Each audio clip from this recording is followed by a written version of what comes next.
നിങ്ങളോട് ഞങ്ങളുടെ വഅദ് കേൾക്കരുതെന്ന് പറയുന്ന മുസ്ലിംകളെ പിടിച്ചു നിർത്തിയിട്ട് ചോദിക്ക്, മഹാനായ നൂഹ് നബി അലൈഹിസ്സലാം, ഇബ്രാഹിം അലൈഹിസ്സലാം, മൂസ അലൈഹിസ്സലാം, ഈസ അലൈഹിസ്സലാം തുടങ്ങിയിട്ടുള്ള നബിമാര്, യൂസുഫ് നബി അലൈഹിസ്സലാം, സക്കരിയ അലൈഹിസ്സലാം, യഹ്യ അലൈഹിസ്സലാം, അയ്യൂബ് നബി അലൈഹിസ്സലാം, എണ്ണിയാൽ ഇങ്ങനെ എത്ര നബിമാരുണ്ട്. അവർക്കൊക്കെ പ്രശ്നങ്ങൾ ഉണ്ടായിട്ടില്ലേ? അവർക്കൊക്കെ ബുദ്ധിമുട്ട് വന്നിട്ടില്ലേ? രോഗം ബാധിച്ച നബിമാരില്ലേ? കുട്ടികളില്ലാതെ കഷ്ടപ്പെട്ട് ഒരു കുട്ടിയെ കിട്ടാൻ വേണ്ടി പ്രയാസപ്പെട്ട നബിമാരില്ലേ? അവരൊക്കെ അതിനു വേണ്ടി ആരോടാ തേടിയത്? സക്കരിയ നബിയും ഇബ്രാഹിം നബി അലൈഹിസ്സലാമും കുഞ്ഞുങ്ങളില്ലാതെ വിഷമിച്ച നബിമാരാണ്. ഞങ്ങൾക്കൊരു സന്താനത്തെ തരണേ എന്ന് പറഞ്ഞുകൊണ്ട് ആ മഹാന്മാരായ പ്രവാചകന്മാർ അവർക്ക് മുമ്പ് കഴിഞ്ഞു പോയ നബിമാരോടാണോ തേടിയത്? എങ്കിൽ അത് ഖുർആനിൽ ഒന്ന് കാണിക്ക്. ഏതാണ് ആയത്ത്? ഏത് സൂറത്തിലാണത്? സാധാരണക്കാർക്കൊന്ന് പറഞ്ഞു കൊടുക്ക്. ഞങ്ങൾ മറ്റുള്ളവരെ കാഫിറും മുശ്രിക്കുമാണെന്ന് അങ്ങനെ ആക്കുന്ന, അവരെ കുറ്റം പറയുന്ന ആളുകളാണെന്ന് ഞങ്ങളെക്കുറിച്ച് ദുരാരോപണം പറയുന്നതിൻ്റെ മുമ്പ് ഇതൊന്ന് വ്യക്തമാക്കി കൊടുക്കണേ. ഏത് നബിയാണ്? ആ നബിക്ക് പ്രശ്നങ്ങൾ വന്നപ്പോ അല്ലാഹുവേ എന്ന വിളിയല്ലാതെ ആ നബിയുടെ മുമ്പ് കഴിഞ്ഞു പോയ ഏതെങ്കിലും നബിയോട് തേടി എന്ന് പരിശുദ്ധ ഖുർആനിലുണ്ടോ? നബി സല്ലല്ലാഹു അലൈഹി വസല്ലമ അവിടുന്ന് എത്ര ദുആകളാണ് നമുക്ക് പഠിപ്പിച്ചു തന്നത്. രാവിലെ എഴുന്നേറ്റാൽ തുടങ്ങുകയായി പ്രിയപ്പെട്ട ഉപ്പമാരെ, ഉമ്മമാരെ, നമുക്ക് ദുആ ചെയ്യാൻ ആയിരക്കണക്കിന് ദുആകളില്ലേ, ദിക്റുകളില്ലേ? ആ ദുആകളും ദിക്റുകളും ഒക്കെ ഒന്ന് പരിശോധിച്ചു നോക്കിയാൽ നിസ്കാരത്തിൻ്റെ അകത്ത് ചൊല്ലാൻ ദിക്റുകളുണ്ട്, നിസ്കാരം കഴിഞ്ഞാൽ ദിക്റുകളുണ്ട്, വ്യത്യസ്തങ്ങളായ സമയങ്ങളിൽ ദിക്റുകളുണ്ട്. ഞാൻ എൻ്റെ പ്രിയപ്പെട്ടവരോട് സാന്ദർഭികമായി ഓർമ്മപ്പെടുത്തുകയാണ്, എൻ്റെ ശബ്ദം ശ്രവിക്കുന്ന മുഴുവൻ ആളുകളും രാവിലെ എഴുന്നേറ്റത് മുതൽ ഉറങ്ങും വരെ ചൊല്ലേണ്ട ദിക്റുകൾ മുഴുവനും മനഃപ്പാഠമാക്കണേ. തെറ്റുകൂടാതെ ചൊല്ലാൻ പഠിക്കണേ, അർത്ഥം പഠിക്കണേ, ആശയം ചിന്തിച്ചുകൊണ്ട് അതൊക്കെ നിർവഹിക്കണേ.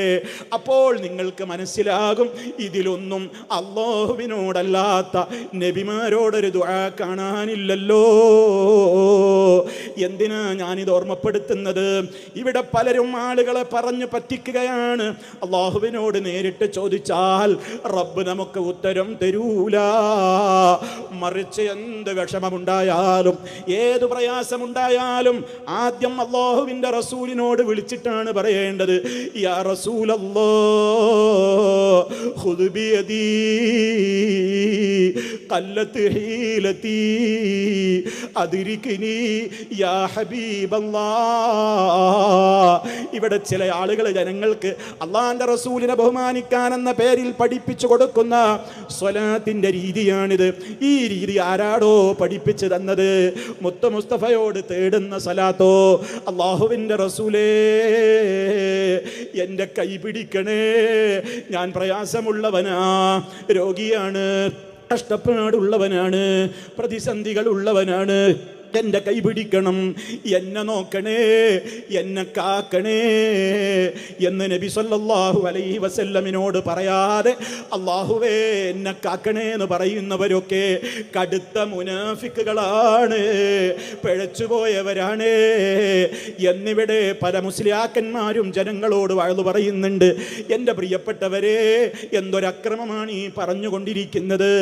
അല്ലാഹു സുബ്ഹാനഹു വ തആല അവൻ്റെ പ്രവാചകന്മാർ നമുക്ക് പഠിപ്പിച്ചിരുന്ന ഒരൊറ്റ ദുആകളിലും ദിക്റുകളിലും പ്രതിസന്ധി വന്നാൽ റബ്ബിനെ വിളിക്കാനല്ലാതെ ഒരു പടപ്പിനെയും വിളിച്ചു തേടാൻ ആവശ്യപ്പെട്ടതായി ഖുർആനിലും വന്നിട്ടില്ല, ഹദീസുകളിലും വന്നിട്ടില്ല.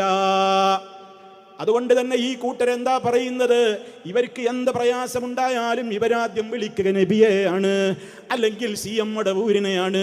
കാരണം CM മടവൂരാണ് അവർക്ക് ലോകത്തിൻ്റെ മൊത്തം കൺട്രോളർ, ഈ ലോകം മുഴുവൻ നിയന്ത്രിക്കുന്നത്. അങ്ങ് കൊടുവള്ളിക്കടുത്ത് മടവൂരിൽ മറവിട്ട് കിടക്കുന്ന അബൂബക്കർ മുസ്ലിയാർ എന്ന് പറയുന്ന ഒരു മാനസിക രോഗി, ഒരു പാവം മനുഷ്യൻ. അയാൾക്ക് പലപ്പോഴും തലക്ക് വെളിവില്ല ഉണ്ടായിട്ടില്ല. അയാൾ പലപ്പോഴും വസ്ത്രമില്ലാതെ നടന്നിട്ടുണ്ട്. അതുപോലെ തന്നെ പല വിധത്തിലുള്ള കാര്യങ്ങളും അയാൾ ചെയ്തിട്ടുണ്ട്. ഇത് നമ്മളാരും അയാളെ കുറിച്ച് പറയുന്നതല്ല.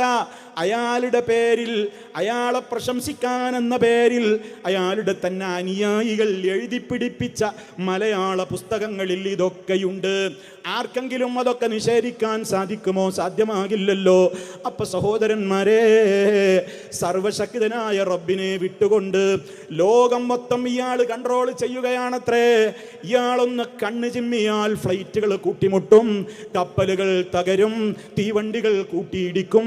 അയാൾ അറിയാതെ ഒരു ഇല പോലും കൊഴിഞ്ഞു വീഴുന്നില്ല, ഒരു കുഞ്ഞും ഇവിടെ ജനിക്കുന്നില്ല, ഒരു പെണ്ണും പ്രസവിക്കുന്നില്ല. ഇനി എന്താണ് പറയാൻ ബാക്കിയുള്ളത്? അയാളാണ് പടച്ചോ എന്ന് വരെ പാടിയില്ലേ? മടവൂരാരാ പടച്ചോനാണോ ചോദിച്ചവരോട് പറയേ, അതെ അതെ അതെ മടവൂരാണ് ഞങ്ങളെ പടച്ചോനറിഞ്ഞോളീൻ എന്ന പാട്ട് വരെ ഇവിടെ അവരുടെ അനുയായികൾ ഇറക്കിയില്ലേ? മാലിക്കുൽ മുലൂക്കാണ്, അല്ലാഹു സുബ്ഹാനഹു വ തആലയെ കുറിച്ച് മാത്രമാണ് നമ്മളത് പറയുക. എല്ലാ രാജാക്കളുടെയും രാജാവായ അല്ലാഹുവാണ്, അവനാണ് മാലിക്കുൽ മുലൂക്ക്, അവനാണ് അർശിന്റെ അധിപൻ. അതേ അവസരത്തിൽ ഇവർ പറയുന്നതോ മടവൂരാണ് അർശിന്റെ അധിപൻ. ഇനി എന്താ പറയാൻ ബാക്കി? അർശ് അയാൾ നിയന്ത്രിക്കുന്നു, കുർസി അയാൾ നിയന്ത്രിക്കുന്നു, അതിൻ്റെയും മേലെയാണ് അയാളുടെ സ്ഥാനമെന്ന്. ഇങ്ങനെ ഒരു 100 കൂട്ടം വിശേഷണങ്ങൾ അല്ലാഹു സുബ്ഹാനഹു വ തആലക്ക് മാത്രം മുഅ്മിനീങ്ങളായ നമ്മളും ലോകത്തുള്ള എല്ലാ വിശ്വാസികളും അല്ലാഹുവിൻ്റെ പേരിൽ മാത്രം വിശ്വസിക്കേണ്ട കാര്യങ്ങൾ ഇവിടെ പലരുടെയും പേരിൽ ഇവർ വകവെച്ചു കൊടുക്കുന്നു. അങ്ങനെ അവരെ വിളിച്ചു പ്രാർത്ഥിച്ചു കൊണ്ടിരിക്കുകയാണ്. അങ്ങനെ അവരെ വിളിച്ചു പ്രാർത്ഥിച്ചാൽ ഉത്തരം കിട്ടുമോ? അല്ലാഹ് എന്താണ് നമ്മളോട് പറഞ്ഞത്? നമ്മെ പടച്ച യജമാനനായ റബ്ബ് നമ്മളോട് എന്താണ് പറഞ്ഞത്? വഖാല റബ്ബുക്കും ഉദ്ഊനി അസ്തജിബ് ലക്കും. യജമാനനായ നിങ്ങളുടെ റബ്ബ് പറയുന്നു, ഉദ്ഊനി, നിങ്ങൾ എന്നെ വിളിച്ചു പ്രാർത്ഥിക്കൂ, അസ്തജിബ് ലക്കും, ഞാൻ നിങ്ങൾക്ക് ഉത്തരം ചെയ്യാം. ഈ വാഗ്ദാനം ആരുടേതാണ്? ഒരു പടപ്പിന് ലോകത്തത് പറയാൻ കഴിയുമോ? നമ്മെ പടച്ച, ലോകത്തെ മുഴുവൻ പടച്ച സൃഷ്ടാവായ, ഖാലിഖായ, റാസിഖായ, മുദബ്ബിറായ അല്ലാഹുവിനെ കൊണ്ടല്ലാതെ അത് പറയാനാവില്ല. എന്താ പറഞ്ഞത്? എവിടെ വെച്ചാണെങ്കിലും എന്നെ വിളിച്ചോളൂ, എന്നോട് ദുആ ചെയ്തോളൂ, ഞാൻ നിങ്ങൾക്ക് ഉത്തരം നൽകാം. ഇതേ വിശ്വാസം ഒരു വെല്ലുവിളി സ്വരത്തിൽ മുഹീദ്ദീൻ ഷേഖും പറഞ്ഞു, മറ്റുള്ളവരും പറഞ്ഞു എന്നാണ് ഇവിടെ ആളുകൾ വിശ്വസിക്കുന്നത്. വല്ലേ നീലത്തീന്നും എന്നെ വിളിപ്പോർക്ക് വൈകൂടാ ഉത്തീരം ചെയ്യും ഞാനെന്നോവർ. ഏത് സ്ഥലത്ത് വെച്ച് ആര്യപ്പോൾ എന്നെ വിളിച്ചാലും ഞാൻ അവർക്കൊക്കെ ഉത്തരം കൊടുക്കാമെന്ന് മുഹീദ്ദീൻ ഷെയ്ഖ് പറഞ്ഞിട്ടുണ്ടത്രേ. മുഹീദ്ദീൻ ഷെയ്ഖ് ഇത് പറയൂല. ഇസ്ലാം പരിചയപ്പെടുത്തുന്ന, ചരിത്രം പരിചയപ്പെടുത്തുന്ന മുഹീദ്ദീൻ ഷെയ്ഖ് അത് പറയുന്നയാളല്ല. എന്നാൽ ആ ഷെയ്ഖിൻ്റെ പേരിൽ കള്ളം കെട്ടിച്ചമക്കുന്ന ആളുകളാണ് അത് പറഞ്ഞത്. അതേപോലെ തന്നെ നിങ്ങളുടെ എല്ലാവരുടെയും ഹൃദയം എനിക്ക് കാണാൻ കഴിയുമെന്നും ഷെയ്ഖ് പറഞ്ഞുവത്രേ. ഇത് അല്ലാഹുവിൻ്റെ മാത്രം കഴിവല്ലയോ? യഅലമു ഖായിനത്തൽ അയുനി വമാ തുഖ്ഫിസ് സുദൂർ. ഹൃദയങ്ങളിൽ ഒളിപ്പിച്ചു വെച്ചിട്ടുള്ള രഹസ്യങ്ങൾ മുഴുവനും അറിയുന്നവൻ ഏകനായ അല്ലാഹു മാത്രമാണ്. അതേ അവസരത്തിലതാ ഇവർ മാലപ്പാട്ടുകളിലൂടെ പാടുന്നത് എന്താണ്? കണ്ണിൽ കാണാത്തതും കൽബകത്തുള്ളതും കൺകൊണ്ട് കണ്ട പോൽ കാട്ടിപ്പറഞ്ഞോവരേ, ഏതുപോലെ കുപ്പിയകത്തുള്ള വസ്തുവിനെ പോലെ കാൺമാൻ ഞാൻ നിങ്ങളുടെ കൽബകം എന്നോവർ. നിങ്ങൾ ആലോചിച്ച് നോക്ക്, ഒരു കുപ്പിയിലുള്ള ദ്രാവകം നമ്മളതിൻ്റെ പുറത്തുനിന്ന് നോക്കിയാൽ കാണും പോലെ അങ്ങ് മുഹീദ്ദീൻ ഷേഖ് ബഗ്ദാദിലെ ഖബറിൽ കിടന്നുകൊണ്ട് ഈ ലോകത്തുള്ള സർവ്വ മനുഷ്യരുടെയും ഹൃദയത്തിൻ്റെ അകത്തുള്ള എന്തൊക്കെയാണ് അവരുടെ ചിന്തകൾ, എന്തൊക്കെയാണ് ഇപ്പം അവർ വിചാരിക്കുന്നത്, എന്തൊക്കെയാണ് അവരുടെ പ്രശ്നങ്ങൾ എന്ന് മൂപ്പര് കിടന്ന് കാണുകയാണ്. CM മടവൂരും കാണുകയാണ്. ഇവർ പരിചയപ്പെടുത്തുന്ന സർവ്വ ഔലിയാക്കളും ഇവർ ഉറൂസ് നടത്തുന്ന കേന്ദ്രങ്ങളിലുള്ള മുഴുവൻ ആളുകളെ കുറിച്ചും ഇവരുടെ വിശ്വാസം ഇങ്ങനെ തന്നെയാണ്. അവരെ നമ്മൾ എവിടെ നിന്ന് വിളിച്ചാലും അവർ നമ്മളെ കാണുന്നുണ്ട്, നമ്മുടെ ശബ്ദം കേൾക്കുന്നുണ്ട്. അവർക്ക് ഭാഷ പ്രശ്നമല്ല, അടുത്തെന്നോ അകലെയെന്നോ പ്രശ്നമില്ല, രാത്രിയെന്നോ പകലെന്നോ പ്രശ്നമില്ല. ഏത് കാര്യത്തിന് വിളിച്ചാലും അവർക്കൊക്കെ നമ്മെ സഹായിക്കാൻ കഴിവുണ്ട്, അവർക്കതിന് അറിവുണ്ട്, അവരത് കേൾക്കുന്നുണ്ട്, കാണുന്നുണ്ട്. ഈ വിശ്വാസത്തോടെയല്ലേ ഇവർ ഖബർ സിയാറത്ത് എന്ന പേരുമിട്ടുകൊണ്ട് ദർഗകളിലേക്ക്, ഉറൂസുകളിലേക്ക്, ജാറങ്ങളിലേക്ക് പോയിട്ട് അവിടെ മറവിട്ട് കിടക്കുന്ന ആളുകളെന്ന് വിശ്വസിക്കപ്പെടുന്നവരോട് ഇവർ തേടുമ്പോ ഈ വിശ്വാസമല്ലേ ഉള്ളത്? പ്രിയപ്പെട്ട ഉമ്മ ഉപ്പാ, മരിച്ചു പോകണ്ടേ? ഖബറിൽ കിടക്കുമ്പോൾ നമ്മുടെ റബ്ബിനെ കുറിച്ചുള്ള ചോദ്യം വരുമ്പോൾ അതേ റബ്ബിനെ കുറിച്ചുള്ള വിശ്വാസം നമ്മൾ അല്ലാഹുവേന്ന് വിളിക്കുമ്പോൾ നമ്മുടെ മനസ്സിൽ ഈ പറഞ്ഞ വിശ്വാസങ്ങളൊക്കെയുണ്ട്. അതേ വിശ്വാസങ്ങളാണ് അല്ലാഹുവിൻ്റെ മാത്രം ഗുണങ്ങളായ അതേ വിശ്വാസങ്ങളാണ് മറ്റുള്ളവരോട് വിളിച്ച് തേടുമ്പോൾ ഈ തേടുന്നവരുടെ മനസ്സിലുള്ളത്. ഇത് അല്ലാഹ് പൊറുക്കുമോ? റബ്ബത് പൊരുത്തപ്പെട്ട് തരുമോ? ഗൗരവത്തോടെ ചിന്തിച്ചോളൂ. കൂട്ടത്തിൽ ഞാൻ പറയട്ടെ, ചില ആളുകൾ പറയും നിങ്ങൾ പറയുന്നതൊക്കെ കാര്യം തന്നെയാണ്, നിങ്ങൾ പറയുന്നതാ ശരിയെന്ന് ഞങ്ങൾക്ക് നല്ല ഉറപ്പുണ്ട്. പക്ഷേ നിങ്ങൾ പറയുന്നത് പോലെ നിങ്ങളുടെ കൂട്ടത്തിലേക്ക് അങ്ങ് വന്ന് ഞങ്ങൾ ഈ വിശ്വാസവും ഉറൂസും ജാറോം ദർഗയൊക്കെ അങ്ങോട്ട് ഒഴിവാക്കിയിട്ട് നിങ്ങളുടെ കൂട്ടത്തിൽ അങ്ങ് വന്നാൽ ഞങ്ങൾ ഒറ്റപ്പെടൂലേ? നാട്ടുകാർ ഞങ്ങളെ പിന്നെ തിരിഞ്ഞു നോക്കില്ലല്ലോ, വീട്ടുകാർ ഒറ്റപ്പെടുത്തൂലേ, നാട്ടിൽ പ്രയാസമാകൂലേ, കുടുംബത്തിൻ്റെ ഇടയിൽ ഒറ്റപ്പെടൂലേ എന്നൊക്കെ പറഞ്ഞിട്ട് ഈ സത്യം മനസ്സിലാക്കിയിട്ടും സത്യത്തിൻ്റെ മാർഗത്തിലേക്ക് വരാതെ മാറി നിൽക്കുന്ന വല്ലവരുമുണ്ടോ? ഉണ്ടെങ്കിൽ ഞാൻ വിനീതമായി ഒരു കാര്യം പറയട്ടെ. ഞാൻ തുടക്കത്തിലേ പറഞ്ഞില്ലേ, ഇന്ന് നമ്മളുടെ ശ്വാസം അങ്ങ് നിലച്ചു കഴിഞ്ഞാൽ ബന്ധപ്പെട്ട ആളുകൾ നമ്മെ കുളിപ്പിച്ച് കഫൻ ചെയ്ത് നിസ്കരിച്ച് ഖബറിലേക്ക് അങ്ങ് വെച്ച് തിരിച്ചു പോരുമ്പോ അവിടെ കൂട്ടിന് നിങ്ങൾ ഈ പറയുന്ന പാർട്ടിക്കാരുണ്ടാകുമോ? നിങ്ങളുടെ കുടുംബമുണ്ടോ? ഭാര്യക്ക് ഭർത്താവ് തുണയുണ്ടോ? ഭർത്താവിന് ഭാര്യയുണ്ടോ? പാപ്പാക്ക് മക്കളുണ്ടോ? മക്കൾക്ക് പാപ്പയുണ്ടോ? ആരാടോ ഉള്ളത്? എനിക്കെൻ്റെ അമലേ ഉണ്ടാവുകയുള്ളൂ. അവിടെ അല്ലാഹുവിനെ കുറിച്ച് ചോദിക്കുമ്പോൾ, ആ റസൂലിനെ കുറിച്ച് ചോദിക്കുമ്പോൾ, ദീനിനെ കുറിച്ച് ചോദിക്കുമ്പോൾ ഞാൻ എൻ്റെ നാട്ടിലെ ഭൂരിപക്ഷം ആളുകളെയൊക്കെ പേടിച്ചിട്ട് ഞാൻ റബ്ബിനെ കുറിച്ചൊന്നും ശരിക്കും അങ്ങോട്ട് മനസ്സിലാക്കാതെ ഞാൻ റബ്ബിനെ പോലെ മറ്റുള്ളവരോടും വിളിച്ച് തേടി മലക്കുകളെ ശിക്ഷിക്കല്ലേ എന്ന് ഖബറിൽ കിടന്ന് കരഞ്ഞിട്ട് കാര്യമുണ്ടാകുമോ? നല്ലോണം ആലോചിച്ചോളൂ. അതേപോലെ തന്നെ ചില ആളുകൾ പറയുകയാണ്, പ്രായമായില്ലേ, 60-70 വയസ്സായി, ഇനിയിപ്പോൾ ഇങ്ങനെയൊക്കെ അങ്ങ് പോകട്ടെ, ഇനി ഇങ്ങനെ അങ്ങ് മരിച്ചാൽ മതി എന്നാണോ?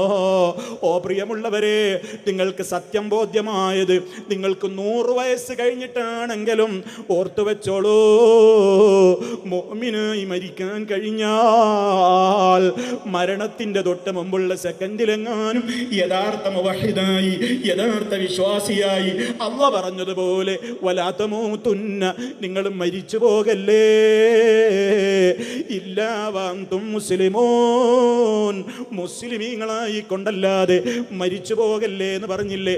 ആ സമയത്തെങ്കിലും ഒന്ന് സത്യം മനസ്സിലാക്കി ഒന്ന് കാര്യം ചിന്തിച്ചാൽ രക്ഷപ്പെടും എന്ന് മനസ്സിലാക്കിക്കോ. അതല്ലെങ്കിലോ മുത്ത് മുസ്തഫായുടെ മൂത്താപ്പയായിട്ട് പോലും അബൂ താലിബ് കഫറായിട്ടല്ലേ മരിച്ചു പോയത്? അള്ളാന്റെ റസൂൽ അയാൾ മരിക്കുന്ന നേരത്തും പോയി പറഞ്ഞു നോക്കി, യാ അമ്മി, എൻ്റെ പ്രിയപ്പെട്ട മൂത്താപ്പ, ഖുൽ ലാ ഇലാഹ ഇല്ലല്ലാഹ്, ഒന്ന് പറഞ്ഞു മരിക്കോ. അവസാനം പോലും ആ സമയത്ത് അവിടെ കൂടിയ മൂപ്പന്മാര്, കാക്കകാരണവന്മാർ അവിടെ തലക്കും ഭാഗത്തിരിക്കുന്നുണ്ട്.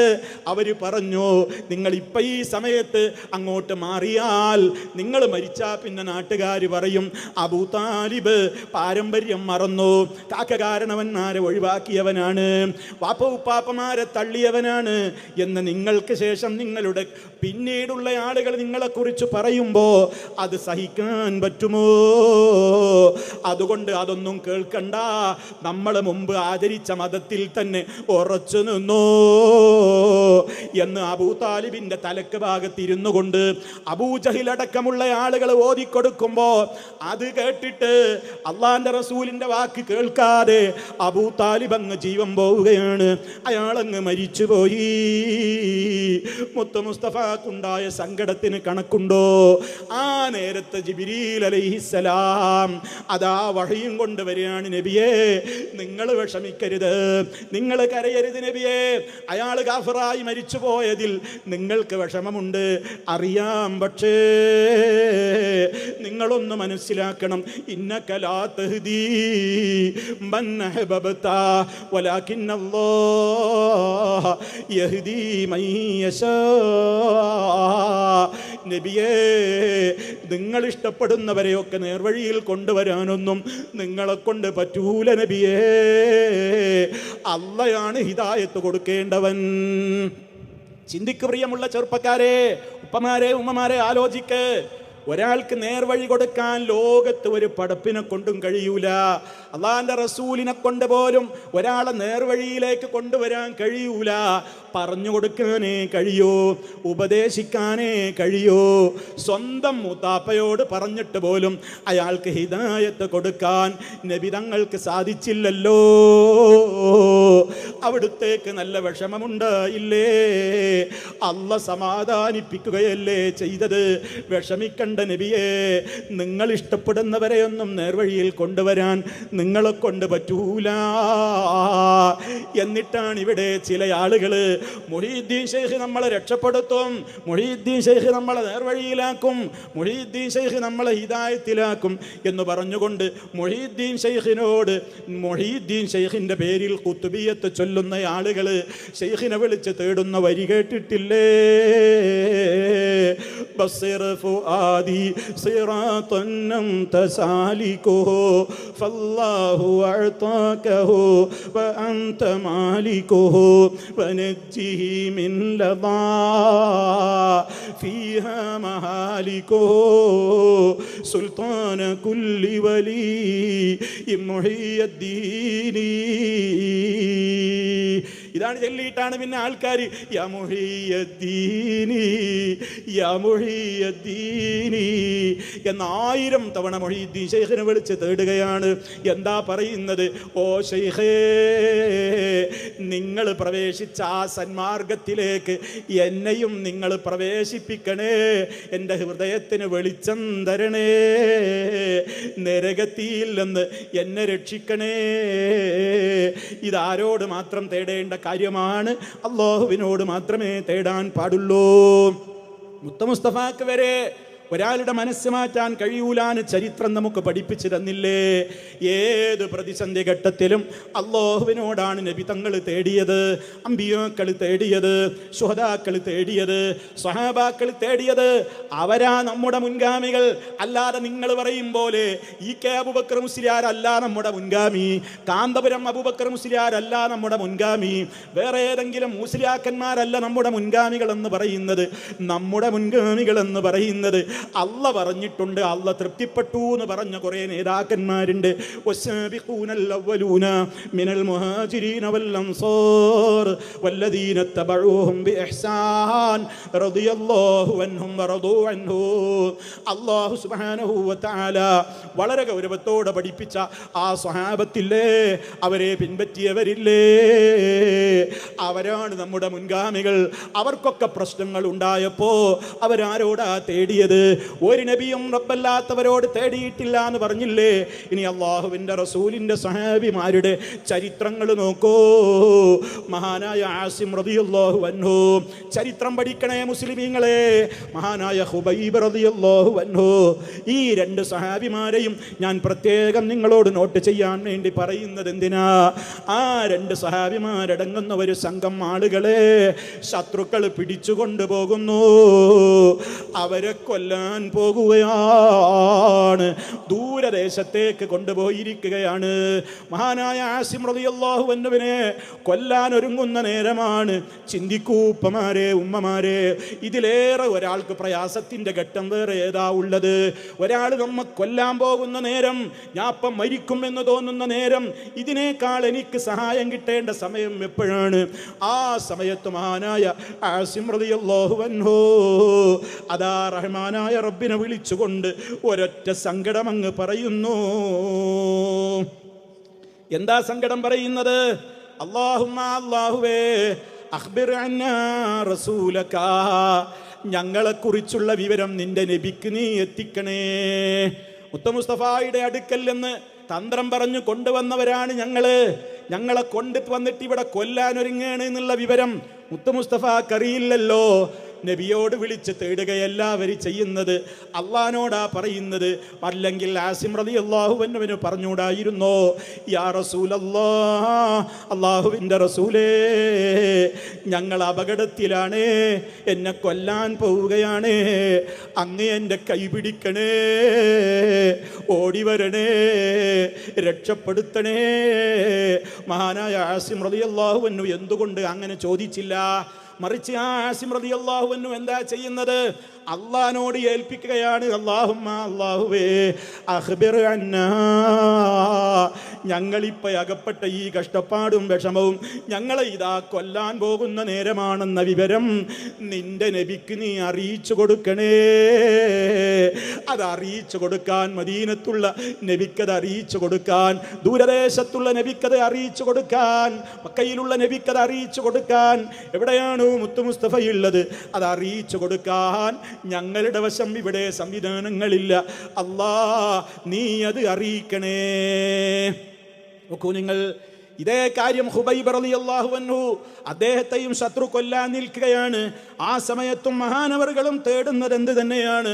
അല്ലാഹുമ്മ, അല്ലാഹുവേ, ഇന്നാ ഖദ് ബല്ലഗ്നാ റിസാലത റസൂലിക, നിന്റെ റസൂൽ ഞങ്ങളോട് ലോകത്തോട് എന്ത് പറയാനാണോ പഠിപ്പിച്ചതെങ്കിൽ അത് എത്തിച്ചു കൊടുക്കാൻ ഞങ്ങൾ ശ്രമിച്ചവരാണ്. പക്ഷേ ശത്രുക്കളിതാ ഞങ്ങളെ പിടിച്ചിരിക്കുന്നു, അവരിതാ പ്രഭാതത്തിൽ ഞങ്ങളെ കൊല്ലാൻ പോകുന്നു. മഹാനവറുകളുടെ ദുആ കേട്ടോ അല്ലാഹുവോട്, ഫബല്ലിഗ്ഹുൽ ഗദാ, പ്രഭാതത്തിൽ ആ നബിക്ക് നീ എത്തിച്ചു കൊടുക്കണേ അല്ലാഹ്. മാ യുസ്നഉ ബിനാ, ഈ ശത്രുക്കൾ ഞങ്ങളെ കൊണ്ട് എന്താ ചെയ്യാൻ പോകുന്നതെന്ന് നിന്റെ നബിക്ക് വിവരം കൊടുക്കണേ.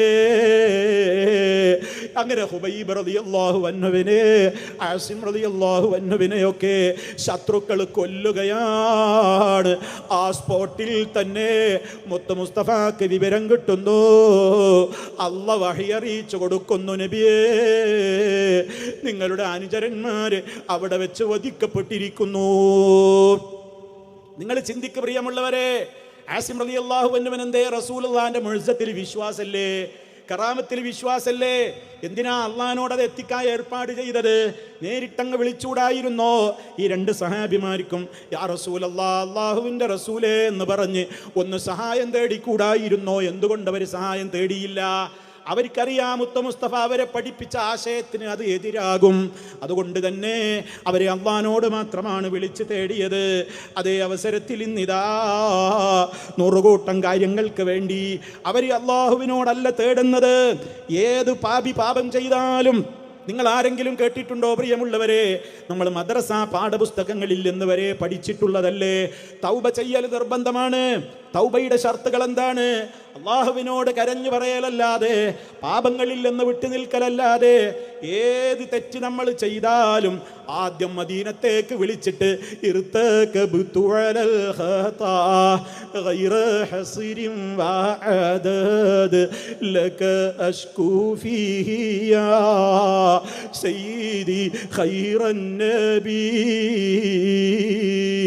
ഒരുപാട് തെറ്റുകൾ ഞാൻ ചെയ്തു പോയിട്ടുണ്ട് നബിയേ, അങ്ങയോട് ഞാൻ ആവലാതി പറയുന്നു നബിയേ, എൻ്റെ പാപം പൊറുക്കണേ നബിയേ എന്ന് മദീനത്തേക്ക് വിളിച്ചു പറയണമെന്നാണ് ഈ മുസ്ലിയാക്കന്മാര് സമൂഹത്തോട് പറയുന്നത്. മാത്രമല്ല അവരിങ്ങനെ എല്ലാ ഇടങ്ങളിലും സ്റ്റേജ് കെട്ടിയിട്ട് വലിയ ലൈറ്റുകളൊക്കെ ഇട്ടിട്ട് മുസ്ലിയാക്കന്മാര് കൂട്ടഗാനമേള നടത്തുകയാണ്. ആ ഗാനമേളയിൽ അവർ അള്ളാഹുവിൻ്റെ റസൂലിനെ വിളിച്ച് പച്ചയായി പറയുന്നത് എന്താണ്? നബിയേ ഹറാമേറെ കണ്ട കണ്ണാണ്, പലവിധ തിന്മകൾക്കും അടിമയാണ്. ഒരു മുസ്ലിം അള്ളാഹുവിനോടല്ലേ ഇത് പറയേണ്ടത്? റബ്ബേ ഹറാമേറെ കണ്ട കണ്ണാണ്, പലവിധ തിന്മകൾക്കും അടിമയാണ്. ഇതാരോടാ പറയേണ്ടത്?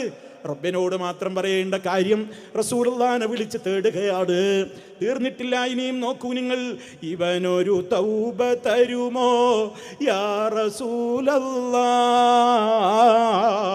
ഇനി ഞാൻ ചെയ്യുകില്ല യാ ഹബീബല്ലാഹ്. മുസ്ലിയാക്കന്മാർ സ്റ്റേജ് എന്ന് പാടുകയാണ്. ഒരു മുസ്ലിമിനെ അത് ചെയ്യാൻ പാടുണ്ടോ? മുസ്ലിം ഏത് സമയത്തും റഹ്മാനായ റബ്ബിനോടല്ലാതെ തൗബ ചെയ്യുന്നുണ്ടോ? റബ്ബേ, നീയാണ് എൻ്റെ പാപം പൊറുക്കേണ്ടത്, എൻ്റെ എല്ലാ പാപങ്ങളും പൊറുത്തു തരണേ, നരകത്തിയിൽ നിന്ന് രക്ഷിക്കണേ, ഇനി ഞാൻ പാപങ്ങളൊന്നും ചെയ്യൂല നബിയേ, എൻ്റെ പാപങ്ങളെല്ലാം പൊറുക്കണേ. ഇത് വിശ്വാസിയാണെങ്കിൽ അള്ളാഹുവിനോട് മാത്രമാണ് പറയേണ്ടത്. അതാരാ പഠിപ്പിച്ചു തന്നത്? മുത്ത മുസ്തഫ അതാ പഠിപ്പിച്ചു തന്നത്. സയ്യിദുൽ ഇസ്തിഗ്ഫാർ എന്ന ദുആ നിങ്ങൾ പഠിക്കണം. നിത്യജീവിതത്തിൽ 2 തവണയെങ്കിലും, ഒരിക്കൽ പകലിൽ 1 തവണ, രാത്രിയിൽ 1 തവണ, അല്ലാഹുമ്മ അൻത റബ്ബി ലാ ഇലാഹ ഇല്ലാ അൻത ഖലഖ്തനീ വ അനാ അബ്ദുക വ അനാ അലാ അഹ്ദിക വ വഅദിക മസ്തതഅതു എന്നിങ്ങനെ തുടങ്ങിയ സയ്യിദുൽ ഇസ്തിഗ്ഫാർ എന്ന് പറയുന്ന ദുആയുണ്ട്. അതിൽ അല്ലാഹുവിനോട് മാത്രമാണ് നമ്മൾ സങ്കടം പറയുന്നത്. പാപം പൊറുക്കാൻ റബ്ബിനോട് മാത്രമാണ് ആവശ്യപ്പെടുന്നത്.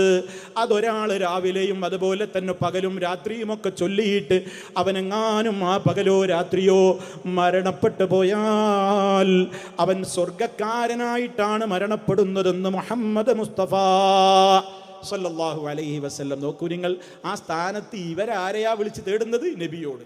നബിയേ, എൻ്റെ പാപം പൊറുക്കണം, ഇവനൊരു പാപിയാണ് എന്ന് പറഞ്ഞിട്ട് റസൂലുള്ളാഹിനെ വിളിച്ചിട്ട് മൗലവിമാർ സ്റ്റേജിൽ നിന്ന് കരയുക. റസൂലുള്ളാഹിനെ വിളിച്ചിട്ട് കരയുക. നബിയേ, പാപമേറെ കണ്ട കണ്ണാണ് എന്ന് പറഞ്ഞിട്ട് പൊട്ടിക്കരയുക. ഇനി ഞാൻ ചെയ്യുകില്ല യാ റസൂലല്ലാഹ് എന്ന് നബിയോട് പറയുക. ഇവനൊരു തൗബ തരുമോ യാ റസൂലല്ലാഹ് എന്ന് കരഞ്ഞു ചോദിക്കുക. ഇനി ഞാൻ തെറ്റുകൾ ചെയ്യൂല നബിയേ എന്ന് നബി തങ്ങളോട് കരഞ്ഞു പറയാ. ആരാടോ നിനക്കത് പഠിപ്പിച്ചു തന്നത്? നിങ്ങൾ വിളിച്ച് തേടിക്കൊണ്ടിരിക്കുന്ന മുത്ത് മുസ്തഫ എങ്ങാനും ഇന്ന് നിങ്ങളുടെ ഇടയിലേക്ക് ഇറങ്ങി വരികയാണെങ്കിൽ അത് സഹിക്കുമോ, പൊറുക്കുമോ? അള്ളാഹിന്റെ റസൂലിന്റെ അടുക്കൽ അബൂബക്കർ റളിയല്ലാഹു അൻഹു ഒരിക്കൽ കയറി ചെന്നിട്ട് ചോദിക്കുകയാണ്, നബിയേ, എനിക്ക് നിസ്കാരത്തിലും പുറത്തുമൊക്കെ പ്രാർത്ഥിക്കാൻ ഒരു ഇസ്തിഗ്ഫാറിന്റെ ദുആ പഠിപ്പിച്ചു തരണം എന്ന് പറഞ്ഞപ്പോൾ, അബൂബക്കറെ, നീ എന്നെ വിളിച്ചിട്ടാ തേടേണ്ടത്, എന്നോടാ പാപം പൊറുക്കാൻ തേടേണ്ടത് എന്നാണോ പഠിപ്പിച്ചു കൊടുത്തത്? അല്ല, മറിച്ച് അബൂബക്കർ റളിയല്ലാഹു അൻഹുവിന് പഠിപ്പിച്ചു കൊടുക്കുകയാണ്. അബൂബക്കറെ, നീ ഇങ്ങനെ പ്രാർത്ഥിച്ചോ. എങ്ങനെ? അല്ലാഹുമ്മ ഇന്നി ളലംതു നഫ്സി ളുൽമൻ കസീറാ വലാ യഗ്ഫിറു الذുനൂബ ഇല്ലാ അൻത ഫഗ്ഫിർ ലീ മഗ്ഫിറതൻ മിൻ ഇൻദിക വർഹംനീ ഇന്നക അൻതൽ ഗഫൂറുർ റഹീം. വിശദീകരിക്കാൻ നേരല്ല. ഈ ദുആ എല്ലാ ഉമ്മാരും ഉപ്പാരും എല്ലാവരും പഠിക്കണം. നിസ്കാരത്തിൽ നിന്ന് വിരമിക്കുന്നതിൻ്റെ മുമ്പ് ഇടയ്ക്ക് ഈ പ്രാർത്ഥനയും ചൊല്ലണം. നമ്മൾ അല്ലാഹുമ്മ ഗ്ഫിർലീ മാ ഖദ്ദംതു വമാ അഖർതു വമാ അസ്റർതു വമാ അഅലൻതു വമാ അസ്റഫ്തു വമാ അൻത അഅലമു ബിഹി മിന്നീ അൻതൽ മുഖദ്ദിമു വ അൻതൽ മുഅഖിറു ലാ ഇലാഹ ഇല്ലാ അൻത. എത്ര മനോഹരമായ പ്രാർത്ഥനയാണ്. ഏത് പാപങ്ങളെ കുറിച്ചായി ഇനി അതിൽ പറയാൻ ബാക്കിയുള്ളത്? എല്ലാം ഉൾക്കൊള്ളിച്ചുകൊണ്ട് അള്ളാഹുവിനോട് പൊറുത്തു തരണേ എന്നുള്ള തേട്ടമല്ലേ അത്? എന്തുകൊണ്ടാ മുത്ത് മുസ്തഫ അങ്ങനെ പഠിപ്പിച്ചു തരുന്നത്? ലോകത്ത് പാപം പൊറുക്കാൻ ആരുണ്ടടോ അല്ലാഹയല്ലാതെ? ഇതെന്റെ ചോദ്യമല്ല, അള്ളാഹുടെ ചോദ്യമാണ്. വമൻ യഗ്ഫിറുദ്ദുനൂബ ഇല്ലല്ലാഹ്, അല്ലാഹയല്ലാതെ പാപം പൊറുക്കുന്നവൻ ആരുണ്ടടോ? ഇത് ഖുർആനിന്റെ ചോദ്യമാണ്. അപ്പൊ നാട്ടിലെ മൗലവിമാര് പറയാ, ഞങ്ങളുണ്ട്, ഞങ്ങളുടെ ഔലിയാക്കന്മാരുണ്ട്, ഞങ്ങളെ ബീവിമാരുണ്ട്, ഇവര് ഞങ്ങൾക്കൊക്കെ പുറത്തു തരും, ഇതിനൊക്കെ ഒരിക്കൽ കൈ കൊടുത്തിണ്. അള്ളാനെ വെല്ലുവിളിക്കുന്ന പരിഹസിക്കുന്ന ആളുകളായിട്ട് അതപ്പതിച്ചു പോയില്ലേ? അതുകൊണ്ട് ഗൗരവത്തോടെ ഞാൻ എൻ്റെ പ്രിയപ്പെട്ടവരോട് ഓർമ്മപ്പെടുത്തുകയാണ്, ദുആകൾ അഖിലവും നമുക്ക് റബ്ബിനോട് മാത്രമേ പാടുള്ളൂ. മറ്റുള്ളവരെയൊക്കെ ബഹുമാനിക്കണം, ആദരിക്കണം, അമ്പിയാക്കളെ ബഹുമാനിക്കണം, ഔലിയാക്കളെ ബഹുമാനിക്കണം, ആദരിക്കണം, സ്നേഹിക്കണം. അതിൻ്റെ അർത്ഥം സ്നേഹമാകണമെങ്കിൽ അവരെ വിളിച്ച് തേടണമെന്നല്ല. അവരെ വിളിച്ച് തേടിയാൽ അല്ലാഹ് പൊറുക്കൂല. അതുകൊണ്ട് ഔലിയാക്കളെ നിഷേധിക്കുന്നത് കൊണ്ടല്ല ഇതൊന്നും പറയുന്നത്. ഔലിയാക്കൾ ലോകത്തുണ്ട്, പക്ഷെ അവർ മര്യാദക്ക് നടക്കുന്ന ആളുകളായിരിക്കും. ഇവർ പറയും പോലെ നിസ്കരിക്കാതെ മുറുക്കാൻ ചണ്ടിയും ഇങ്ങനെ ചവച്ചിട്ട് മുറുക്കാനും അതുപോലെ തന്നെ ബീഡിയും വലിച്ചിട്ട് അങ്ങനെ നടക്കുന്ന ചില അരപ്പിരിൽ ഊസന്മാരായ ആളുകളല്ല. അല്ലാഹ് പരിചയപ്പെടുത്തുന്ന ഔലിയാക്കന്മാര് പഠിച്ചവര് പേടിയുള്ളവരാണ്. അവരിലൂടെ കറാമത്തുകളും ഉണ്ടാകും. അവരിലൂടെ കറാമത്തുണ്ടാകുമ്പോ അതിൻ്റെ കഴിവ് അവർക്ക് അല്ലാഹ് കൊടുത്തിട്ടല്ല. കറാമത്തുകൾ ആരിൽ നിന്നെങ്കിലും പ്രകടമായാൽ ആ കറാമത്ത് ആരിലൂടെയാണോ നമ്മൾ കണ്ടതെങ്കിൽ അയാളോടല്ല നമ്മൾ തേടേണ്ടത്, മറിച്ച് ആ കറാമത്ത് നൽകിയവനാരോ അത് അല്ലാഹു മാത്രമാണ്. ആ അല്ലാഹുവിനോടാണ് നമ്മൾ നമ്മുടെ കാര്യം ചോദിക്കേണ്ടത്. നിങ്ങൾ ആലോചിക്ക്, പരിശുദ്ധ ഖുർആനിൽ ഒരു ബീവിയുടെ ചരിത്രമില്ലേ? ഖുർആൻ പേരെടുത്ത് പറഞ്ഞ ഏക ബീവി ആരാ? മറിയം ബീവി. മറിയം എന്ന പേരിൽ ഒരു സൂറത്തുണ്ട്. ആ മറിയം ബീവിയുടെ ചരിത്രത്തിൽ കാണാം, മറിയം ബീവിയെ പള്ളിയിലാണ് വളർത്തുന്നത്. പള്ളിയിൽ വളർത്തുമ്പോൾ സക്കരിയ നബിയാണ് മറിയം ബീവിയെ പള്ളിയിൽ വളർത്തുന്നത്. സക്കരിയ നബി പള്ളിയിലേക്ക് ചെന്നു നോക്കുമ്പോൾ മറിയം ബീവിയുടെ സമീപത്തതാ ആ കാലത്ത് നാട്ടിൽ കിട്ടാത്ത ഫ്രൂട്ട്സുകളും പഴങ്ങളും ഭക്ഷണ പദാർത്ഥങ്ങളും ഇങ്ങനെ നിറഞ്ഞിരിക്കുന്നു. അത്ഭുതത്തോടുകൂടി നബിയായ സക്കരിയ നബി ചോദിക്കുകയാണ്, മറിയം ബീവിയോട് ചോദിക്കുകയാണ്, അന്നാലകി ഹാദാ, മറിയമേ എവിടുന്നാ നിനക്കിതൊക്കെ ഇപ്പൊ കിട്ടിയത്? ആരാ ഇതൊക്കെ തന്നത്? ആ മഹദി പറയാണ്, ഇത് അല്ലാഹ് തന്നതാണ്, അല്ലാഹ് തന്നതാണ് എന്നങ്ങ് പറഞ്ഞപ്പോ സക്കരിയ നബിയാണെങ്കിൽ ഒരുപാട് കാലമായി ഒരു മോഹം കൊണ്ട് നടക്കുകയാണ്. ഒരു കുഞ്ഞിക്കാല് കാണാൻ പറ്റിയിട്ടില്ല, ഒരു കുഞ്ഞുണ്ടായിട്ടില്ല. മറിയം ബീവിയുടെ സമീപത്ത് ഈ കറാമത്ത് കണ്ടപ്പോ നമ്മുടെ മുസ്ലിയാക്കന്മാരാണെങ്കിൽ എന്താ ചെയ്യാ? ഒരത്ഭുതം കണ്ടാൽ അവിടെ അങ്ങ് ചാടി വീണിട്ട് ആളുടെ കാലുമുത്തും, അയാളെ പിടിച്ചിട്ട് ഇങ്ങനെ കെട്ടിപ്പിടിച്ച് ഉമ്മ വെച്ച് ചുംബിച്ച് കാലി നക്കി, അതുപോലെ തന്നെ പലതും ചെയ്ത്, ബീവിയെ എനിക്കൊരു കുട്ടീനെ തരണേ, എൻ്റെ രോഗം മാറ്റണേ എന്നൊക്കെയല്ലേ ഇവർ പറയും പോലെയാണെങ്കിൽ അവർ ചെയ്യുക. അതേ അവസരത്തിൽ അള്ളാന്റെ ഖുർആൻ എന്താ പറയുന്നത്? സക്കരിയ നബി അത്ഭുതം കണ്ടപ്പോ, എങ്കിൽ ഇതൊരു ചാൻസ് ആണല്ലോ, ഓ മറിയമേ എനിക്കൊരു കുഞ്ഞിനെ തരണേ എന്ന് മറിയം ബീവിയോടാണോ തേടിയത്? അല്ല, ഖുർആൻ നോക്ക്, കുല്ലമാ ദഖല അലൈഹാ സക്കരിയൽ മിഹ്റാബ് വജദ ഇൻദഹാ റിസ്ഖാ ഖാല യാ മറിയം അന്നാ ലകി ഹാദാ قالت هو من عند الله إن الله يرزق من يشاء بغير حساب. ഉടനെ പറഞ്ഞ വാചകം നോക്ക്, ഹുനാലിക ദഅ സക്കരിയ റബ്ബഹു. വാചകം ശ്രദ്ധിച്ചോ? അറബി പ്രാഥമികമായെങ്കിലും അറിയാവുന്നവർ കേട്ട് പഠിച്ചു നോക്ക്. ഹുനാലിക അവിടെ വെച്ചതാ സക്കരിയ അലൈഹിസ്സലാം പ്രാർത്ഥിച്ചു. ആരോട്? മറിയമ എന്നല്ല, റബ്ബഹു തദ്, റബ്ബിനെ വിളിച്ചുകൊണ്ട് തേടുകയാണ്. റബ്ബേ നീ എനിക്കൊരു സന്താനത്തെ തരണേ. മറിയം ബീവിക്കുണ്ടായ കറാമത്ത് കാണുമ്പോ സക്കരിയ നബി തേടിയത് മറിയം ബീവിയോടല്ല. മറിയം ബീവിക്ക് ആ കറാമത്ത് കൊടുത്തവനാരോ? അള്ളയല്ലേ, അള്ളാനോടാണ് തേടിയത്. ഇതാണ് സലഫികൾ പറയുന്നത്, പഠിച്ചു വെച്ചോ. അല്ലാതെ ഔലിയാക്കൾ ഇല്ലെന്നല്ല, കറാമത്ത് ഇല്ലെന്നല്ല, കറാമത്തും ഔലിയാക്കളും ഒക്കെയുണ്ട്. പക്ഷേ ആരിലൂടെ കറാമത്ത് പ്രകടമായാലും അവരോട് തേടല്ലേ, അവരോട് പ്രാർത്ഥിക്കല്ലേ. മറിച്ച് ആർക്കൊക്കെ എന്തൊക്കെ കൊടുക്കാനും കഴിവുള്ളവനായ റബ്ബിനോട് പറഞ്ഞോ. അതാണ് നമ്മൾ പറയുന്നത്. അതല്ലാതെ കണ്ട് ഇവരെയൊക്കെ തെറി വിളിക്കുന്നവരല്ല, ഇതൊക്കെ നിഷേധിക്കുന്നവരല്ല. അതേ അവസരത്തിൽ ഇവരെന്ത് ചെയ്യുന്നു? ഇവരിങ്ങനെ കുറെ മഹാന്മാരെന്ന് പറഞ്ഞു നടക്കുന്ന ആളുകൾ നിസ്കരിക്കുന്നത് കാണൂല പോലും. അവർക്ക് 40 തടിയാണ് പോലും, 300 തടിയാണ് പോലും. ഇവിടെ നിസ്കരിക്കുന്നത് കാണൂല. മൂപ്പരെ തടി ഇവിടെ ചായയും കുടിച്ചിട്ട് മടവൂരിൽ ഉണ്ടാകും. നോമ്പ് നോൽക്കൂല. നോമ്പ് നോൽക്കുന്ന ആളുകൾക്ക് ചായ കൊടുത്തിട്ട് നോമ്പ് മുറിപ്പിക്കും.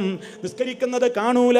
കാരണം മൂപ്പര് ഹറമിലാണത്രേ 5 നേരവും ജമാഅത്തിന് പോകുന്നത്. ഓ, എത്ര കള്ളമാണ് ഈ സമൂഹത്തോട് ഇവർ പറഞ്ഞു പറ്റിച്ചത്. ഇതും വിശ്വസിക്കാൻ ആളുണ്ടായല്ലോ. 5 നേരവും ഇവരൊക്കെ മക്കത്ത് കാണത്രേ പോകുന്നത്. മദീനത്താണത്രേ നിസ്കരിക്കുന്നത്. ഇവിടെ നിസ്കരിക്കുന്നത് കാണൂല.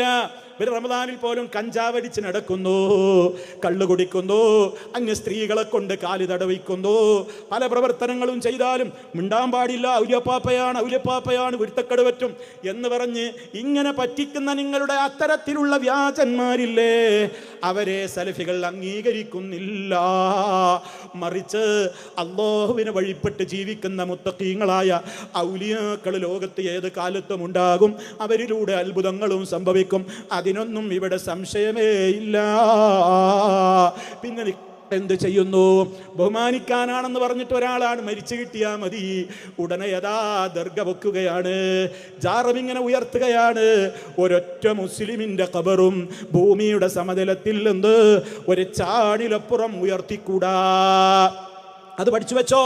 അത് സർവ്വ മുസ്ലിമിനും ബാധകമായ നിയമമാണ്. നബിമാരാണെങ്കിൽ പോലും അങ്ങനെയാണ്. വഫാത്തായി കഴിഞ്ഞാൽ അവരുടെ ഖബർ ഭൂമിയിൽ നിന്ന് ഒരു ചാണുയരത്തിൽ അപ്പുറം പൊക്കാൻ പാടില്ല. മഹാനായ നബി സല്ലല്ലാഹു അലൈഹി വസല്ലമിന്റെ ഖബർ, കൂടെ കിടക്കുന്ന അബൂബക്കർ റളിയല്ലാഹു അൻഹുവിന്റെ ഖബർ, അതേ ചാരത്ത് തന്നെ മറവിട്ടിട്ടുള്ള ഉമർ ഖത്താബ് റളിയല്ലാഹു അൻഹുവിന്റെ ഖബർ, 3 ഖബറുകളും ഇന്ന് മദീനയിലെ ഒരു കെട്ടിനകത്തുണ്ടല്ലോ. അതൊരാൾക്കും ഇന്ന് കാണാൻ കഴിയാത്ത നിലക്ക് 4-5 മറകൾ കൊണ്ട് ഭദ്രമാക്കി മറച്ചിട്ടുണ്ടല്ലോ. അല്ലാഹുവിന്റെ റസൂലിന്റെ കാലത്ത് ജീവിച്ച സ്വഹാബിമാര്, ശേഷം ജീവിച്ച സഹാബിമാര്, താബിഈങ്ങള്, ഇവരൊക്കെ ആ ഖബർ കണ്ടവരാണ്. ആ ഖബർ കണ്ടപ്പോൾ ഈ 3 ഖബറുകളും കണ്ട സഹാബിമാരും താബിഈങ്ങളും പറയുന്നുണ്ട്, ഒരു ചാണിലപ്പുറം ഉയർത്തപ്പെട്ടതായി ഞങ്ങൾക്ക് കാണാൻ കഴിഞ്ഞിട്ടില്ല.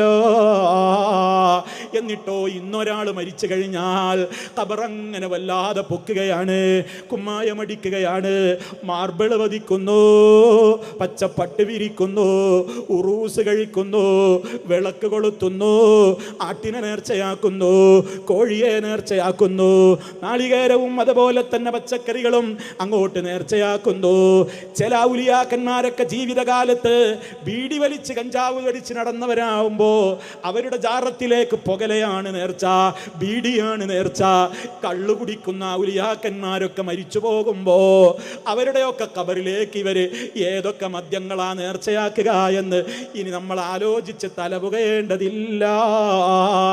കാരണം ഇവരുടെ ഔലിയാക്കന്മാർക്ക് കള്ളു കുടിക്കുന്നതും തെറ്റല്ല.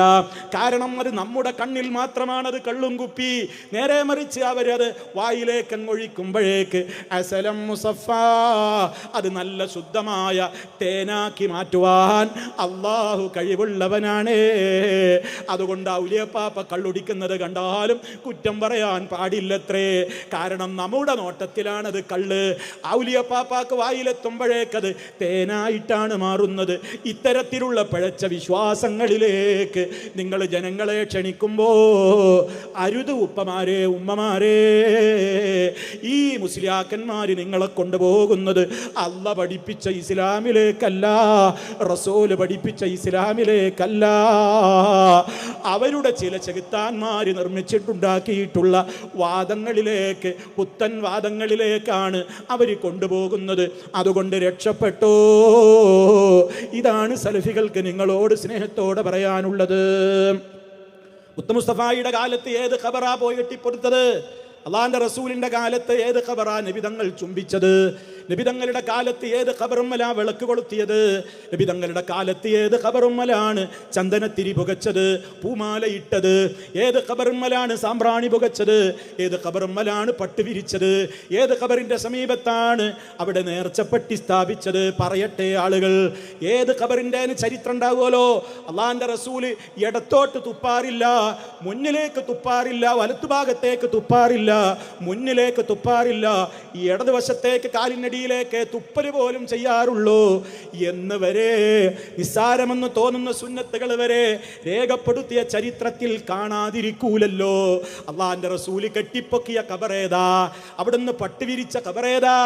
അവിടുന്ന് സ്ഥാപിച്ച നേർച്ചപ്പട്ടിയേതാ? ഏത് ബദരീങ്ങളുടെ ഉഹദീങ്ങളുടെ ഖബറിങ്കലാണ് ഉറൂസ് നടത്തിയത്, ആട്ടിനെ എറുത്തത്, ഒട്ടകത്തെ എറുത്തത്, അതുപോലെ തന്നെ ബിരിയാണി വിളമ്പിയത്, നേർച്ചച്ചോറ് വിളമ്പിയത്? നിങ്ങൾ ചിന്തിക്കൂ പ്രിയമുള്ളവരെ. ആലോചിക്കാനാണ് പറയുന്നത്, അതല്ലാതെ ഒരാളെയും കുറ്റപ്പെടുത്താനല്ല. ഈ സമുദായത്തിലെ സാധാരണക്കാരായ ജനങ്ങൾ അവർ പാവങ്ങളാണ്. അവർ വിചാരിക്കുന്നത് അവരുടെ ഇത്തരത്തിലുള്ള വാട്സപ്പ് മെസ്സേജുകളൊക്കെ അയക്കുന്ന ചില മുസ്ലിയാക്കന്മാരുണ്ട് ല്ലോ, അവര് പറയുന്നതാണ് ദീനെന്ന് കണ്ണും പൂട്ടി അവർ വിശ്വസിച്ചതിൻ്റെ ഫലമാണിതൊക്കെ. അതുകൊണ്ട് കണ്ണു തുറന്ന് ചിന്തിച്ചോ, ഇസ്ലാം എന്താണ് പഠിപ്പിക്കുന്നതെന്ന് ഗൗരവത്തോടുകൂടെ നമ്മൾ മനസ്സിലാക്കിക്കോ. അള്ളാഹുവിൻ്റെ റസൂൽ സല്ലല്ലാഹു അലൈഹി വസല്ലമിൻ്റെ കാലത്ത് അവിടുന്ന് പഠിപ്പിച്ചു തന്ന ദീൻ എന്താണോ അതിലാണ് നമുക്കുള്ള മാതൃക. നിങ്ങൾ ആലോചിച്ചു നോക്ക്. ഇവർ ഈ ഉറൂസ് നടത്തുന്നത് എന്തിനാ? ഇവർക്ക് പണം കിട്ടണം. നിങ്ങൾ രാജ്യത്ത് നടക്കുന്ന ഉറൂസുകൾക്കൊക്കെ പോയിട്ട് 5 പൈസ അവിടെ നേർച്ചപ്പെട്ടിയിൽ ഇടാതെ, അവിടെ ഒരു പണപ്പിരിവും കൊടുക്കാതെ നിങ്ങളൊന്ന് തിരിച്ചു പോന്നാൽ പിറ്റേ കൊല്ലം ഉറൂസ് പൂട്ടേണ്ടി വരും. നിങ്ങൾ ആലോചിച്ചിട്ടില്ലേ? നിങ്ങൾ ചിന്തിക്കാൻ വേണ്ടി ഒരു കാര്യം നിങ്ങളൊന്ന് ചിന്തിച്ചു നോക്ക്. ഇപ്പൊ വേനൽക്കാലമാകുമ്പോൾ എല്ലായിടത്തും ഉറൂസും ആണ്ട് നേർച്ചയും ചന്ദനക്കൊടൊക്കെ നടക്കുക. ഈ ഔലിയാക്കന്മാരൊക്കെ അങ്ങനെ പറഞ്ഞൊത്തു മരിച്ചതുപോലെയാണ്. എന്ത്? വേനൽക്കാലത്ത് മാത്രം നമ്മൾ മരിച്ചാൽ മതി. നല്ല ഉറൂസ് നടത്തുമ്പോൾ ആൾക്കാരൊക്കെ അവർക്ക് നല്ല കാശൊക്കെ ഉണ്ടാകുന്ന കാലത്ത് ഉറൂസ് നടത്തിയാൽ മതി. എല്ലാ സ്ഥലങ്ങളിലും ആളുകളുടെ കയ്യിൽ കാശുള്ള നേരം നോക്കിയിട്ടാ ഉറൂസ്. ഔലിയാക്കന്മാരൊക്കെ പറഞ്ഞ് തീരുമാനിച്ചിരിക്കുക വേനൽക്കാലത്ത് മരിച്ചാൽ മതി. റമദാൻ മാസത്തിൽ ആരും മരിച്ചിട്ടില്ല, എവിടെ ഉറൂസും ഇല്ല. അതേപോലെ തന്നെ മഴക്കാലത്ത് ഒരു ഔലിയും മരിച്ചിട്ടില്ല, അവിടെ ഉറൂസും ഇല്ല. മനസ്സിലാക്കിക്കൂടെ ഇതിൻ്റെ പിന്നിലെ ലക്ഷ്യം എന്താണ്? ജനങ്ങളുടെ ഈമാൻ പോക്കറ്റടിക്കുന്നതിനോടൊപ്പം അവരുടെ കാലിയായ കീശയുടെ ആളുകളാക്കിയിട്ട് അവരെ മടക്കി വിടുക. ഈ തട്ടിപ്പിന് നിന്ന് കൊടുക്കരുത്. മറിച്ച് നിങ്ങൾക്ക് ഖബർ സിയാറത്ത് ചെയ്യണോ? അവനവൻ്റെ ബന്ധപ്പെട്ട ആളുകളും അല്ലാത്തവരുമായ എത്ര ആളുകൾ ഖബർസ്ഥാനുകളിൽ മറവിട്ട് കിടക്കുന്നുണ്ട്. അവരെ പോയിട്ട് സന്ദർശിക്ക്, അവർക്ക് വേണ്ടി പ്രാർത്ഥിക്ക്. അല്ലാഹ് ഈ ഖബറാളിക്ക് പുറത്തു കൊടുക്കുന്ന ദുആ ചെയ്യ്. അവിടെ വിളക്ക് കൊളുത്തലില്ലല്ലോ, അവിടെ ജാറം മൂടലില്ലല്ലോ, അവിടെ ചന്ദനക്കുടമില്ലല്ലോ, അവിടെ ആട്ടിനറുക്കലില്ലല്ലോ, അവിടെ നേർച്ചപ്പെട്ടിയില്ലല്ലോ. സാധാരണ ഖബറുകൾ. നിങ്ങളുടെ ബന്ധപ്പെട്ടവർ, നിങ്ങളുടെ ഉമ്മമാര്, ഉപ്പമാര്, ഭർത്താക്കന്മാര്, ഭാര്യമാര്, മക്കള്, എളാപ്പ, മൂത്താപ്പ, നാട്ടുകാര്, അയൽക്കാര് ആരൊക്കെ ഉണ്ടാകും, അവർക്ക് വേണ്ടി ചെന്ന് പ്രാർത്ഥിക്കുക അള്ളാഹുവിനോട്. അതാ ഖബർ സിയാറത്ത്. നമുക്കും മരണത്തിന്റെ ചിന്തയുണ്ടാകുവാൻ അത് നല്ലതാ. ഉറൂസിന് പോകുന്നത് അതിനു വേണ്ടിയാണോ? ഉറൂസിന് പോകുന്നത് എന്തിനാ? എരിമാട്ടേക്ക് പോകുന്നത്, മറ്റു പല സ്ഥലങ്ങളിലേക്കും പോകുന്നത് അവിടുത്തെ ഔലിയാക്ക് അല്ലാഹു തആല സ്വർഗം കൊടുക്കട്ടെ എന്ന് പ്രാർത്ഥിക്കാനാ? അല്ല, നമ്മുടെ കാര്യം ചോദിക്കാനാ, അവരെ വിളിച്ച് തേടാനാ പോകുന്നത്. ഇങ്ങനെ അള്ളാഹുവിൻ്റെ റസൂൽ ഒരു സിയാറത്ത് പഠിപ്പിച്ചു തന്നിട്ടുണ്ടോ? ഇല്ല. ഇതിൻ്റെ പ്രിയമുള്ളവരെ നിങ്ങൾ മനസ്സിലാക്കി വെക്കണം. വളരെ ഗൗരവമുള്ള കാര്യങ്ങളാണിതൊക്കെ. ഇതൊക്കെ ഇസ്ലാമികമായിട്ട് എല്ലാം സമൂഹത്തിൻ്റെ ഒരുപാട് കാര്യങ്ങളിൽ അവരെ അതിൽ നിന്നൊക്കെ പല വിധത്തിൽ പണപ്പിരിവ് നടത്തിയിട്ട് സ്വലാത്തിൻ്റെ പേരിൽ പിരിവ്. നമ്മളെക്കുറിച്ചുള്ള ഏറ്റവും വലിയ ആരോപണം എന്താ? സ്വലാത്ത് ചൊല്ലൂല. നമ്മളെ മാതിരി സ്വലാത്ത് ചൊല്ലുന്നവരാരാ ഉള്ളത്? അള്ളാഹുവിൻ്റെ റസൂല് പഠിപ്പിച്ച സ്വലാത്തുകൾ, അവിടുന്ന് പഠിപ്പിച്ച ഒരുപാട് സമയങ്ങളുണ്ട്. ആ സമയങ്ങളിൽ പ്രത്യേകം ചൊല്ലണം. അല്ലാത്ത സമയങ്ങളിലൊക്കെ സമയം കിട്ടുമ്പോഴൊക്കെ ചൊല്ലണം. ദിക്റുകൾ, ദുആകൾ. അതേ അവസരത്തിൽ റാത്തീബ്, കുത്താതെയുള്ള റാത്തീബ്, ഹാ ഹൂ ഹീ എന്നുള്ള കുറേ ഒച്ചകൾ, ആഹ് ആഹ് അഹ് അഹ് അഹ് ഇതൊക്കെയല്ലേ ഓരോരുത്തർ ചെയ്യണത്. കുറേ തങ്ങൾ എന്നുള്ള പേരിലുള്ള ചില ആളുകളുണ്ട്. വടിത്തങ്ങൾ എന്ന് വരുന്ന വേറൊരുത്തൻ, ഷാദുലി തങ്ങൾ എന്നുള്ള പേരിൽ വേറൊരുത്തൻ. ഓരോരുത്തർ തുള്ളിച്ചാടി ദിക്റ്, ചാഞ്ചാട്ട ദിക്റ്, സ്പ്രിങ് ദിക്റ്, കൈകോർത്ത് ദിക്റ്, ആടിപ്പാടി ദിക്റ്, ഓടിച്ചാടി ദിക്റ്. ആരാടോ ഇത് പഠിപ്പിച്ചിരുന്നത്? അള്ളാഹിൻ്റെ റസൂലിലാണോ വിശ്വസിക്കുന്നത്? എങ്കിൽ ആ റസൂല് പറഞ്ഞതുപോലെ ജീവിക്കണം. അള്ളാഹുവിൻ്റെ റസൂല് ഏത് ദിക്റാണ് ഓടിച്ചാടി ചൊല്ലിയത്? പറയട്ടെ ഇവര്. അള്ളാഹുവിൻ്റെ റസൂലും സഹാബിമാരും കൈകോർത്ത് ഇങ്ങനെ നിന്നിട്ട് ഇങ്ങനെ ഇത് ചൊല്ലിയത് എവിടെയുള്ളത്? ഏത് കിതാബിലാ ഉള്ളത്? ആര് പഠിപ്പിച്ചു തന്നു? നിങ്ങൾ ഞങ്ങളെ മറ്റുള്ളവരെ കാഫിറാക്കുക എന്ന് പറയുന്നതിൻ്റെ മുമ്പ് ഇതിനൊക്കെ മറുപടി പറ. സമൂഹത്തെ പറ്റിക്കല്ലേ. ഞങ്ങൾ ദിക്റുള്ളവരാണ്, ഞങ്ങൾ ദുആയുള്ളവരാണ്, ഞങ്ങൾ സ്വലാത്തുള്ളവരാണ്. പക്ഷേ നിങ്ങൾ പഠിപ്പിക്കുന്ന ഈ കോപ്രായ സ്വലാത്ത് ദിക്റിൻ്റെ ആളുകളല്ല ഞങ്ങൾ എന്ന് നിങ്ങൾ മനസ്സിലാക്കണം പ്രിയമുള്ളവരെ. നിങ്ങൾ എന്ന് പറയുമ്പോൾ ഇവിടെ ഈ പാവപ്പെട്ട എൻ്റെ ശബ്ദം ശ്രമിക്കുന്ന നാട്ടുകാരോടല്ല പറയുന്നത്. ഞാൻ തുടക്കത്തിൽ പറഞ്ഞില്ലേ, ഒരുത്തൻ വാട്സപ്പ് മെസ്സേജ് അയച്ചു എന്ന്. നിങ്ങൾ കേൾക്കാൻ പോകരുത്. കരളിൻ്റെ കഷ്ണങ്ങളേന്ന് വിളിച്ചിട്ട് പറഞ്ഞില്ലേ ഈ പരിപാടിക്ക് പോകരുത്. അപ്പോൾ ഒരുപാട് ആളുകൾ ഇവിടെ കൂടി. കാരണം എന്താ? നല്ലൊരു പബ്ലിസിറ്റി വാട്സപ്പിലൂടെയൊക്കെ കിട്ടി. സെൽഫിയുള്ള ഒരു പരിപാടി ഇവിടെ നടക്കുന്നുണ്ട് സുണ്ടിക്കുപ്പയിൽ, ഒരു പള്ളിൻ്റെ മുമ്പിൽ തന്നെ. അപ്പോൾ ആൾക്കാരൊക്കെ ഒന്നാമതൊന്ന് കേട്ടു നോക്കുക എന്ന് പറഞ്ഞു. നിങ്ങൾ ചിന്തിക്ക് സഹോദരങ്ങളെ, നിങ്ങൾ ഏത് കാലത്താണ് ജീവിക്കുന്നത്? നിങ്ങളാണ് മുടക്കി ആ മുടങ്ങുന്ന കാലമൊക്കെ കഴിഞ്ഞു പോയി മക്കളെ. ഇത് ഏതാ കാലഘട്ടം? വീട്ടിൻ്റെ അകത്തിരുന്നു കൊണ്ട് പോലും സത്യം കേൾക്കുവാൻ ആയിരക്കണക്കിന് ചാൻസുകളുള്ള ലോകത്താണ് നമ്മളിന്ന് ജീവിക്കുന്നത്. നിങ്ങൾ ആലോചിച്ച് നോക്കണം. നിങ്ങളുടെ ആ തിട്ടൂരങ്ങൾ കൊണ്ടൊന്നും ഈ സമൂഹത്തെ ഇനി നിങ്ങൾക്ക് കമ്പിവേലി കെട്ടി മതിൽ കെട്ടി തളച്ചിടാനൊന്നും ആരും വിചാരിക്കേണ്ടതില്ല. അത് പ്രചരിപ്പിക്കുകയും അതിന് വോയിസ് നൽകുകയും അത് ഷെയർ ചെയ്യുകയും ചെയ്യുന്ന മുസ്ലിയാർക്കും ആൾക്കാർക്കൊക്കെ അള്ളാഹു ഹിദായത്ത് കൊടുക്കട്ടെ എന്ന് നമ്മൾ ഈ മഹത്തായ സദസ്സിൽ വെച്ച് പ്രാർത്ഥിക്കണം.